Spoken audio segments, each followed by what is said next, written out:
सबको सादर नमस्ते। आर्यन योगा यूट्यूब चैनल में आपका हार्दिक स्वागत है। आप सभी की स्वास्थ्य कामनाओं के साथ साथ आज हम जानते हैं कपालभाति की प्रक्रिया के बारे में।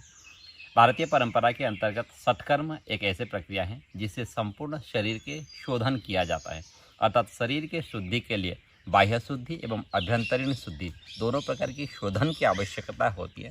और जब शोधन की बात आती है तो सत्कर्म एक अभिन्न प्रक्रिया है जिसे हम नकार नहीं सकते हैं। षटकर्म के अंतर्गत जितने भी प्रक्रियाएं आती हैं उनमें से सर्वोत्तम प्रक्रिया है कपालभाति की प्रक्रिया। कपालभाति एक ऐसी प्रक्रिया है जिससे हमारे संपूर्ण शरीर के अंदरूनी अंगों को शोधन करने के साथ साथ बाह्य तंत्र एवं आभ्यंतरीण तंत्र जितने भी होते हैं उन सभी तंत्रों को शोधन करते हुए उनकी कार्य क्षमता को वृद्धि कराने में सहायक होती है।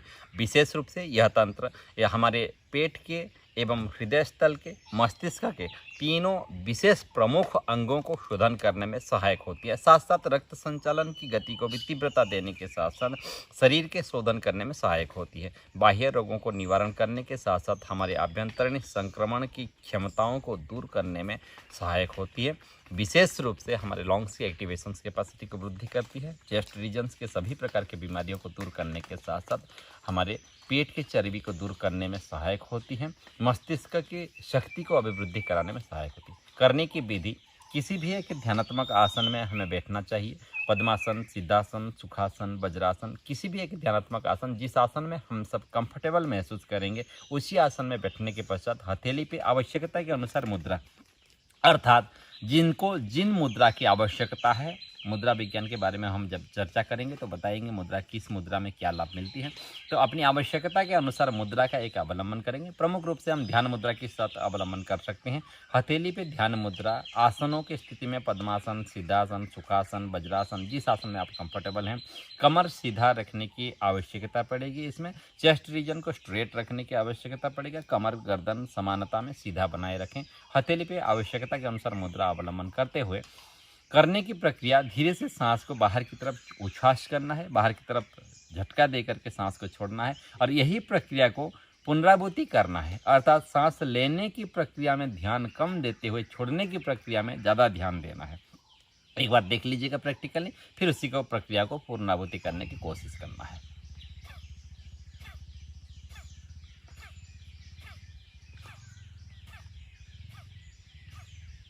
पेट को धीरे धीरे संकुचित करते हुए अंदर की तरफ झटका दे करके खींचने की प्रक्रिया होती है।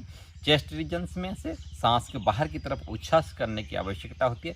कंठ को हल्का सा ब्लॉक करते हुए नासिका के माध्यम से दोनों प्रक्रियाओं को सांस के बाहर की तरफ छोड़ने की आवश्यकता होती है।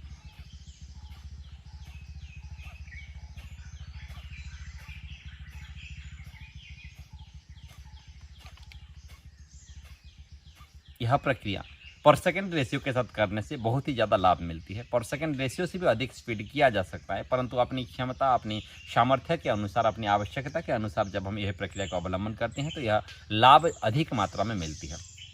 विशेष रूप से पर सेकेंड रेशियो अर्थात 60 सेकंड में जब हम 1 सेकंड में एक बार का झटका देते हैं एवं इसी क्रम में 30 से 40 बार करने के पश्चात एक बार लंबी गहरी सांस इस तरह से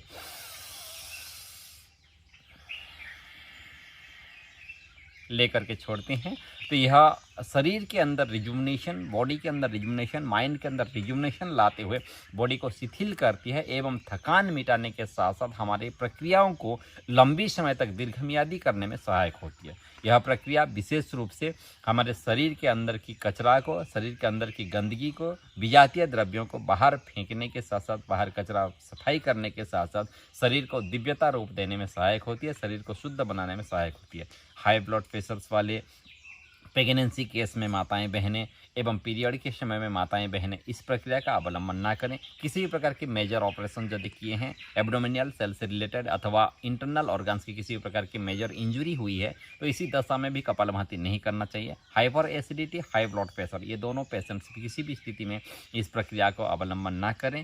धीरे से सहज सरल भाव से सुबह समय, प्रातःकाल अथवा सांध्य काल खाली पेट, जब पेट साफ हो तब इसी प्रक्रिया का अवलंबन करना चाहिए। प्रत्येक दिन कम से कम 450 स्ट्रोकिंग से 900 स्ट्रोकिंग अर्थात 450 बार से लेकर के 900 बार कपालभाति की प्रक्रिया जब हम करते हैं तो यह हमारे संपूर्ण शरीर को अंदर की तरफ से स्वच्छ, शुद्ध एवं सात्विक बनाने के साथ साथ हमारे जीवन को उन्नत मार्ग में प्रेरित करने में सहायक होती है। इस प्रक्रिया के अवलंबन करने के लिए हमेशा कोशिश करना चाहिए। प्रातःकाल, सांध्यकाल कपालभाति के साथ साथ सभी प्रकार के रोगों को निवारण में सहायक होती है। विशेष रूप से मोटापा घटाने के साथ साथ, कोलेस्ट्रॉल लेवल को कम करने के साथ साथ विशेष रूप से हमारे दिव्य दृष्टि, आँखों की शक्ति को, दृष्टि शक्ति को वृद्धि कराने में, मस्तिष्क की शक्ति को वृद्धि कराने में, स्मरण शक्ति को वृद्धि कराने में सहायक होती है। प्रक्रिया को अवलंबन करें। अगली प्रक्रिया अनुलोम विलोम के बारे में जानेंगे।